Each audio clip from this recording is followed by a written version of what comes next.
Welcome back to the Journeys in Business series. I'm Jess, owner of Jess Creatives, and in this series, I'm sitting down with entrepreneurs to hear about their journeys in business and lessons they have learned. Hey Nevica, thanks so much for joining me. Hey Jess, thank you so much for having me. I'm so excited to talk to you today. Yeah, so to kick us off, why don't you introduce yourself and tell us about your business? So my name is Nevica. I'm a business strategist for digital entrepreneurs. I help digital entrepreneurs with the big picture strategy of their business, and then I create detailed marketing plans for them to get the word out, get in front of the right people, and take those people, so that audience that they've built, from interested to sold. A lot of my best clients are in a big transition in their business. So they've been in business in a while, they've made some money, and now it's really time to scale up, and they're trying to figure out how to do that. So a lot of the time that means going back to the basics. So they need to reevaluate who their ideal client is going to be as they scale up, figure out their new revenue streams, or make their old revenue streams better so that they can scale up with them, and then create the marketing plan that's going to really take them to the next level by getting them in front of more people, more of the right people, and taking their audience on a journey to get them from interested to sold.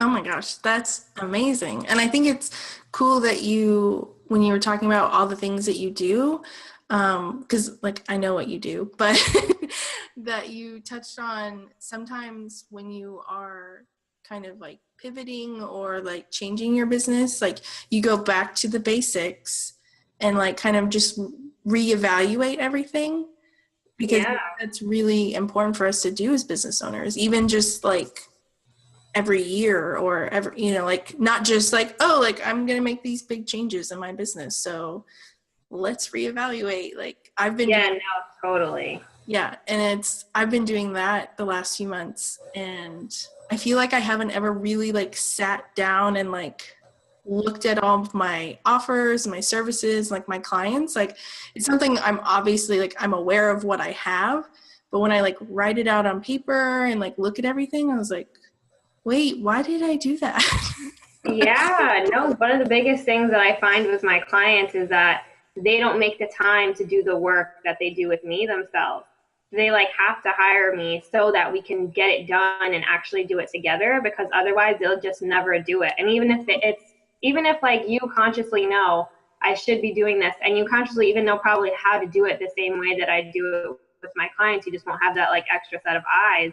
We just don't do it. So you like need to hire someone if that's the case. Like if you need someone to force you to sit down and do it, you have to have someone sit with you and do it, just so that you can reevaluate everything. And you're right, even if you're not like in a major transition of how can I really change things, every year you should reevaluate who have my best clients been this year, mm-hmm. What actually did sell well this year.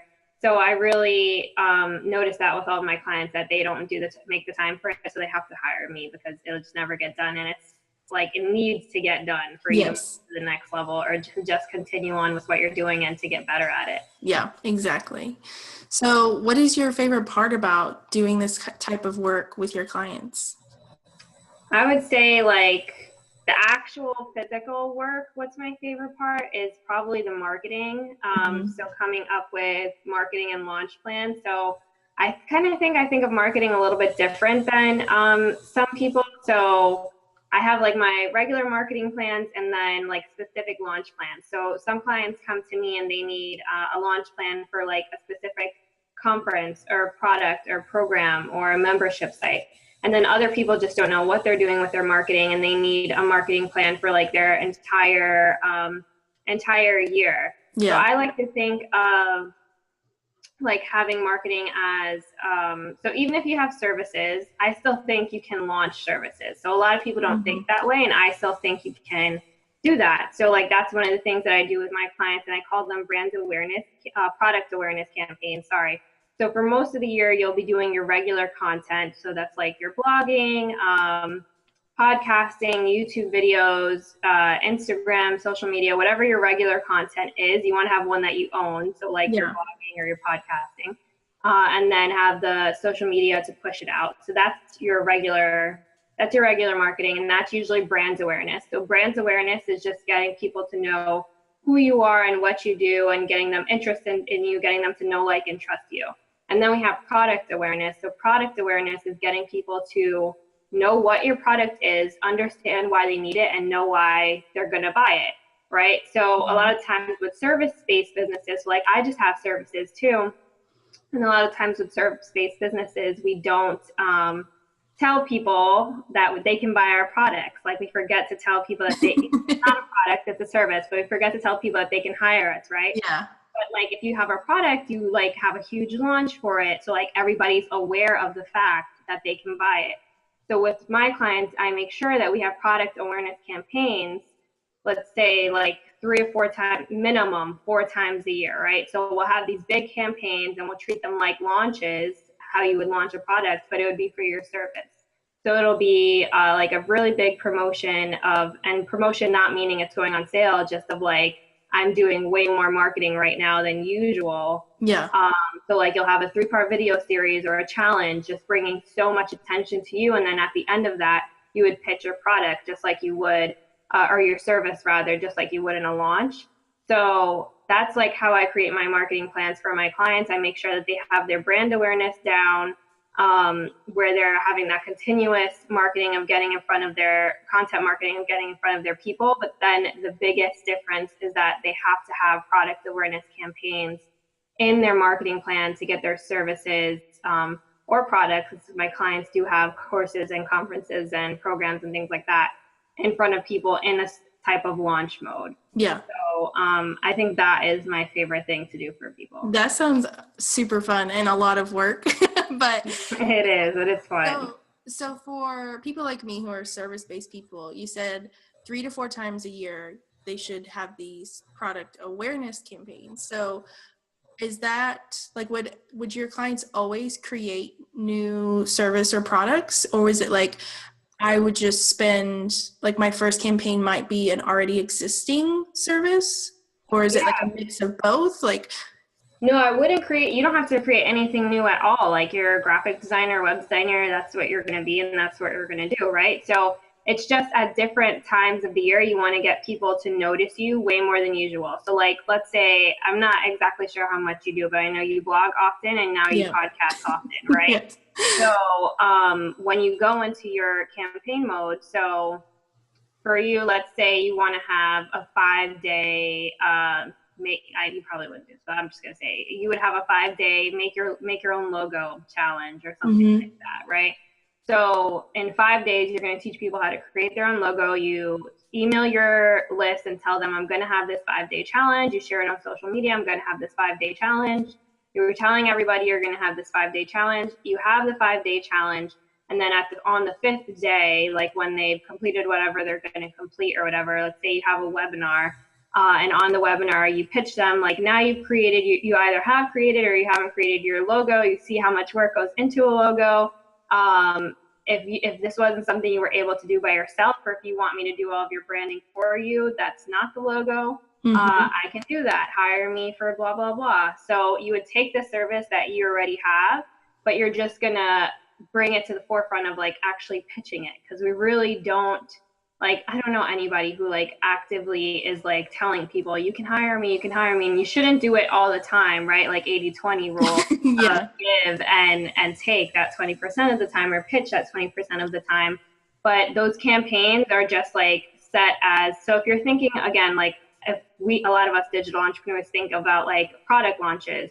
So if somebody has 4 courses and they're doing 4 launches a year, you know they're having that launch to sell the course, right? So as service-based entrepreneurs, we need to have certain periods of times where we are actively like selling and pushing our work. So you would get your community together to come enjoy this 5-day challenge with you. Everybody's engaged. Everybody knows like something's happening and that they're participating in this together. And then you lead them to, well, this is why I did this. I wanted to make you aware of, you don't say this is the only reason I did this. Also do it to like list builds, to really show people that you know what you're doing. So like authority building also. So list building, authority building will play a huge part in these campaigns, but also the point is to pitch your services at the end. Does that make sense? Yeah, that's amazing. Like, and I know you are so right when you say we as entrepreneurs are really bad about pitching our services. Like, I have a 5-day email challenge that kind of just is constant. I don't think I actually pitch anything in it. Like, I have like a little like, oh, like here's an ebook unrelated to like whatever. But at the end, like I'm just like, okay, hi. Yeah. Like, and So now yeah, so I'm like making a mental note. change Yeah, that. I'm like making a mental note, like, I know what I'm working on this afternoon. Like, Yeah. So make sure there is a pit because like you're nurturing them yeah, during and you're teaching them, you're providing value. So then you need, now that they know you and they like you and they trust you after they've gone through that challenge, they probably do want to buy from you, but you're just not telling them that they can buy from you. So yeah, definitely switch that up a bit and make sure you're telling them that they can buy from you. yeah. I mean, it's definitely like no one truly loves pitching, but I think I've gotten better, but it's still hard. Like, I know some of my friends, they're like, I don't ever see them tweet or post about their own services or anything. And it's just like, you have to remind people that what you do. Like, I still have people that are like, oh, like you can do a logo. Like, I'll be like working on their website and I'm like, hey, Oh my yeah, God. like I'll be working on like or getting ready to work on their website and I'm like, okay, so I have this and this. I need your logo files. I don't actually have a logo. Can you do that, or do I need to find another Oh and I'm my like, goodness. how did you? Okay, first of all, you went to my website and then I sent you my welcome packet that has all my services. Like, I even probably told you in those emails that I could also do a logo. Like, I'm like, how did you miss the fact that I do logos? People really aren't aware. Like No. they really aren't, and we need to like continuously educate them Yes. on what we can do and tell them what we can do. Um, yeah, so that's like huge. People really, it's that one, they're not aware Mm-hmm. because there's like a million things going on. Yes. Like everybody has so much going on. They're not really paying attention. I have most of my clients come to me directly from referrals. So most of them, like sometimes they haven't even gone to my website at all. So they know nothing because they're just like trusting my past clients, which is Yeah. amazing, right? Like that's how awesome is that? But like they really know nothing, and I've like made that mistake a few times where like because they're coming to me and they're like trusting me and like are ready to go and like spend the money and sign the contract. I didn't do a good job of like telling them actually this is what I do. Like maybe there was a miscommunication with like somebody else or something like that. So yeah, we need to continue to tell people what we can do, one, and then tell them that we can help them and serve them. And Yeah. also to that note, with what you were saying about like feeling weird about pitching, like if we really know that like for you example, like you know you're a professional designer, you know your logo is going to look way better than like what they're going to get anywhere else, for instance. I feel like it's our job to tell them that we can Yes. help them. Like I can make your life easier. Just like come to me and let me make your life Come easier. to me. Yes, it'll be so much better if you just let me help you do this, and then you can go off and do all these other amazing things. So I know it feels weird, but I also feel like it's an on duty to us to like make sure they know I can help you. Just let me do this for you, and your life will be better, easier. You'll make more money, all the other things that come with our services. Yeah, I love that. So, what is your big why behind what you do in your business? My big why. So I spoke at Inspired Retreat recently, and at the retreat they asked you to like write what your why is like on a sign and hold it up and take a picture with it. And I think what I wrote was to remember, or what you would. I think it actually is what you would say to yourself if you first started. But I also think that this is like my why too is. My dreams matter, but so do theirs. So it's like to remember that I want to make my dreams come true, but as a business strategist, like I want to help other people's dreams come true. So I definitely think that's like my big why is helping people make their dreams come true, because if all they need, I'm like really good at creating plans. So it's really easy for me to say, okay, this is your problem. We're going to do A, B, C, D to get to the solution. And I give you that roadmap, and you go and you execute the roadmap, and now you like see the clear picture. So that's what I mean by like big picture business strategy is I can see it. I can see it like how most people, like how creatives can't see it. I can really see the logical way of getting from A to Z. Yeah. And because that's like my skill, I feel like I owe it to myself and to others to help them by giving them that plan so that they can make their business better, which will entail make their life better, right? So I do think that that's my big why, is that I owe it to myself. And one of the things I don't say this like out loud often, but I was talking to one of my friends about it. She's a brand story coach and like helped me discover this for myself, is that I feel like I owe it to myself and to other people who like my dad, for instance, he died young. I feel like I owe it to people who didn't have the chance to achieve their dreams, that like we've been given this amazing life and have the opportunity to build awesome businesses on the internet. Of like, that's crazy. It is crazy. Have these lives, right? Yeah. So I feel like I owe it to myself, to the people that I can potentially serve, and to the people who never had a chance to like live that dream out, to live this out and like see it all the way. So it's kind of a long answer, but that's my why. That's awesome. Like you and I have similar whys, because I also, whenever I launched my business full time, like at that point it was like, yes, I love design and like this is just what I want to do, which is still true. But then like those first several months, first year, I realized like I love what I do and I love my business, and like realizing that just, giving someone or creating someone a logo or a website can be like their kind of launch pad for launching their business.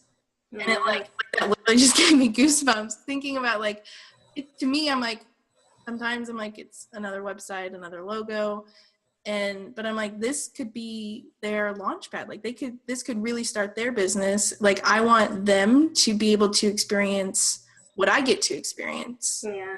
Especially when I'm helping those who aren't full-time yet, or they're just starting or, whatever. And I'm like, maybe with this new website, you could really launch your business. And in the next year, or even just a few months, then you would be able to go full time and work for yourself. And it's like, it's cool that, those kind of tangible things that I create, they're still digital, but yeah, some things can help launch their business, which is really cool. And it's like, which is going to change the trajectory of their life. It's crazy. Like, I think it took me a while to realize, because I was like, I don't understand. Like, I'm just designing. Like, I don't understand. I just design and that's all I do. Like, I didn't feel like I still felt like I had a good purpose and a good direction, but I was like, I don't know my big why, like, because I like it. Yeah. No, it definitely takes time to figure out. I did not figure that out either. Like I said, my friend, if you want to look her up, her name is Kelly Elizabeth Scott. I think that's her website, kellyelizabethscott.com. She's a story coach, and she really helped me figure, I don't know, her crazy questions like led me down this path of like figuring that out. And I was like, whoa, like that is why I'm doing this, to help other people get to where they want to get to. So it does take work. You're not going to, for anybody who's just starting, you're probably not going to figure it out. And you might just be starting. I also want to make a note. A lot of people don't say this, and this was definitely my why in the beginning, was the freedom. Right? Like that's the only reason I left my job, was because I wanted to create a life of freedom. And I feel like people don't think that's a good enough reason. And that used to make me feel like really insecure and bad, that I like didn't have this amazing why, and that it was just like, I want to make more money and I want freedom. Like I don't want to drive 2 hours I was driving to work every day and do the same thing. Like so like for anybody listening, that is okay. Like it's okay for your why to be money and security and freedom. That's fine. But I don't think that lasts forever. And after you like find that like financial place where things are okay, and maybe even before that, you'll find that even though you don't have like the money, because like obviously I still want to make more money, so I'm not where I want to be yet money wise, but that's just not really the reason anymore. So keep that in mind for anyone listening. No. Nobody would say that. And I used to feel like so bad that nobody was saying that, but that was totally my reason for leaving and starting a business. Yeah, no, I'm the same way because I mean, freedom and like having my own schedule and like that was a big, like advantage for me. And like, especially my first year when after I lost my mom, like having the freedom to like, I'm having a bad day and I'm just going to go sit on the couch, Amen. Yeah. eat some ice cream, like watch Gilmore Girls, or like that year I had to fly home a lot to see my family for different stuff and like take care of my dad after knee surgery and like all this stuff. And it was like that year, like I really saw how the freedom that I wanted, it was like, this is definitely like, I have the freedom to do this. Yeah. And if I had a day job, I would not. You probably would have got fired. I would have run out of vacation days real fast. Yeah. Like, it's crazy. So, yeah, freedom is definitely a really nice part of being our own boss. It is. And it's okay for that to be the only reason why you're doing it. Yeah. So if you could tell yourself something, like sit down with yourself on your first day, your first week, and tell yourself something, what would you tell yourself? If I could tell myself something, well, from like a business standpoint, it would have been to start saving money way earlier than I started saving money. Like the second I knew that this is something I wanted to do, I wish I would have started saving once it got later and it was like getting closer. I wish I was saving that much from the beginning, because then I ended up leaving way sooner than because like in my mind, I'm like, oh, it's going to take like 3 years to go full time. I have time. And then my job got old real quick. One. Yeah. And two, things started happening way faster than I ever thought they could happen. And they were really taking off. And I knew if I didn't leave, I was going to miss a lot of opportunities. So from that perspective, it's definitely to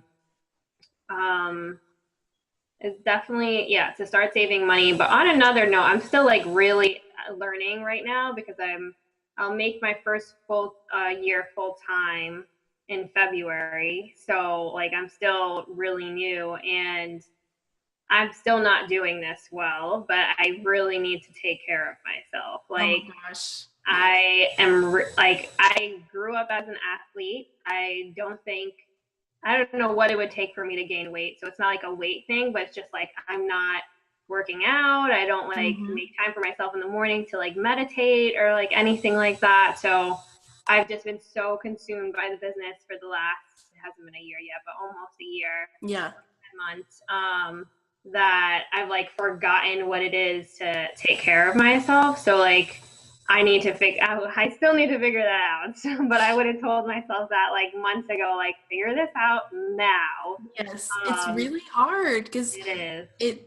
Like you said, you get like sucked into the business. And so it's like, for me, it's a really big struggle. Like because I get up and work out first thing in the morning, because I know if I don't, then I won't work out. Yeah. But like I'm at the gym and I'm thinking about like, okay, so I need to email and I need to do this. And like, and it's so hard. And like, I'm like, I wish I could just turn my brain off sometimes.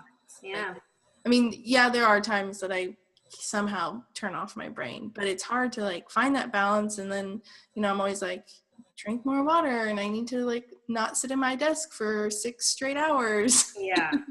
Like sometimes I stand up and I'm like, yep, I should have taken a break earlier, but it's hard. I'm still definitely learning that and need to get better at it, and probably need to build accountability around it. But I would definitely say that, like, if like looking back at my year, that's one thing I really screwed up, is like taking care of myself. So going forward, I definitely need to figure that out. And then the other thing would be start saving money as soon as you can. Yeah. Is there anything other than those two things that you wish you had done differently since you started your business? Yeah, so I started a Mastermind about like 3 months ago. Yeah, like at the beginning of the summer. Mm-hmm. And because like everybody was talking about like how amazing they were, and that they're like there's this like magic with Masterminds, and really it was because Heather Crabtree was like posting pictures of like on a retreat with her Yes. mastermind. And I was like, all these women and like this group of hers are like so successful. Like, how does this happen? Yeah. So I started one, and I like should have done that way sooner. Because it's just like you find my. I was telling one of my friends who doesn't know anything about online business. I was trying to like explain what it is to her, and she was like, "Oh, so it's like a support group." That's exactly what it is. And I was like, "Actually, yeah. Like it's like I felt so alone for so long in the beginning of my business, and just really was like, I'm the only one who has no clue what the hell I'm doing. Like, Yeah. I really am just like totally winging this thing. I don't know what I'm doing. I'm making all these mistakes. I'm not growing fast enough. Like, all these self doubts and things like that. And like, and then wondering if you're making the right decision. So, like, Yeah. is this even a good idea? Should I be doing this? And that takes a hit on your confidence, on everything. Like, it just sucks to feel like you're like so alone. So I created it for that reason, because Yeah. I didn't want to feel alone anymore, but also because I wanted people really pushing me to get better. And I found that now that I have like surrounded myself by people who are, I would say they're way more amazing than I am and smarter than I am, and just really have all their, I wouldn't say we have all our things together, because we obviously don't. That's why it's so amazing, because we don't say that. But they're working really hard and like pushing themselves. And just like in the last 3 months, like the things that I thought were going to take me years and years, they're doing them like right now. And I'm like, if they're doing those things right now, I think I can do this. I think I can do those things right now too. So they're just like really opening my eyes to what is possible and to like step out of my comfort zone. So I'm really thankful for starting that mastermind group, and like my main tip would be to literally put people who are smarter than you in the group, so that Mm-hmm. everybody's like pushing each other up. Yeah. So yeah, I'm very thankful for that, and I'm sad that it took me this long to create it, because that was a hard couple months alone. Yeah. How did you, because I've been in a few masterminds and I'm still in one right now. And like you said, they're amazing, like support group and helping push everybody up and collaborating and all that. How did you find your mastermind or form it? So many people ask me this question. I need to make a video on it, because I always get compliments on like how awesome our group is. But so basically, I think I took a different approach than a lot of people usually do. So with my like business brain, I was like, okay, who do I want? I was like, the people I want around me are people we're all going to be able to refer clients to each other. I Yes. wanted us all to be, no, didn't want anybody who was competing against each Mm-hmm. other. And I wanted industries that were all complement to mine, which in turn would be all complement to each other. Right. So I'm a business strategist. So what are complementing industries to me? So I would say, like, to anyone listening, to think of what are complementing industries to you. So as a business strategist, I have to refer people to somebody who does brand and design work, to a copywriter, to a financial person, Yep. to what else? A VA. We have VA in our group, a brand photographer, and a social media person. So like Amazing. those are all people that I have to refer out anyways. And Mm-hmm. then so I can refer them, and they can all refer me, and they can all refer each other. Oh, and there is a leadership coach. So like Nice. everything is like, I Everything's really want covered. every single part of the business to be covered, so that we all like can help each other where we downfall. Yeah. Right. So I really wanted that figured out. So I literally just started. Some people I knew off the bat, like I already knew the brand designer, I already knew the VA. Those were the only two I knew. The other people I don't think we've ever had a conversation until I interviewed them to be in it, and they Yeah. didn't know I was interviewing them. So I basically just like went in Facebook groups, went on Instagram. It really was, I think, in Facebook groups where I would type, like if I was looking for a copywriter, I just typed in the Savvy Business Owner Facebook group, I just typed in copywriter into the search bar at the top of the Facebook group and saw what came up, saw a few examples, and so then I went to their websites, and I'm like really particular and have really high standards. So like I wanted people who were doing good work, had good testimonials. Yeah. And also I would really recommend to get people at the same stage of life as Yes. you. So all of us are basically in our mid to late 20s. None of us have kids. We've all been in business for like between 1 and 3 years. Mm-hmm. So we're really all at the same place, and we're all growing. I would say pretty fast as compared to maybe some other people that I would look at and see. So I think we're all like kind of really building a name for ourselves in our respective industries. So I really wanted people who were like pushing to get to the next level at the same stage of life as me, and we're all in complementing industries.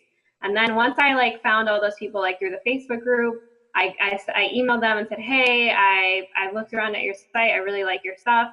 Do you want to hop on a coffee chat? And we got on Skype or got on the phone and like spoke for 30 minutes. And then if I liked them and got a good vibe, and I did from everybody, like if I didn't, I wouldn't have asked them to be the Right. everybody I did. Then I would like tell them at the end, hey, I have this idea. Do you want to do this thing with me? These are the people that are going to be in it. And blah, blah, blah. And like none of them had any clue that was coming. They were all like, what?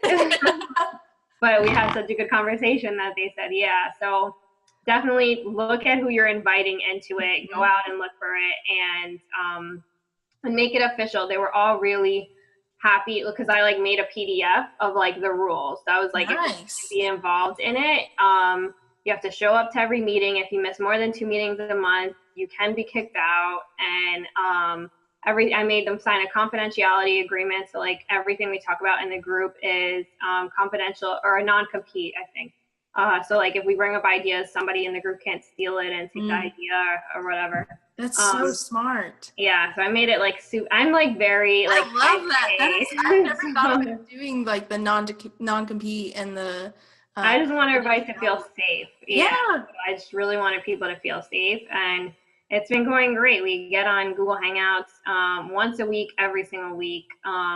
And everybody has their own like hot seat week, and then in between we go on Slack and Facebook groups, and we have a group text if we're ever like in crisis mode.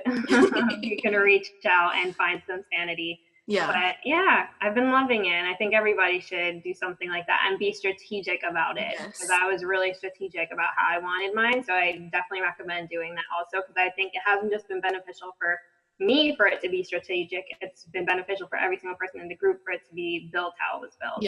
Yeah, no, that's super. I'm like you. I in the current mastermind that I'm in, we're all in different industries, and like you said, we looked for people, like I didn't set it up, but they looked for people who were in similar like stages of business, different industries, but we also looked for people, like I remember they said like we want like ambitious, very ambitious, like driven people, because I've been in masterminds with people who are like, yeah, like 6 months later I still don't have my ebook done.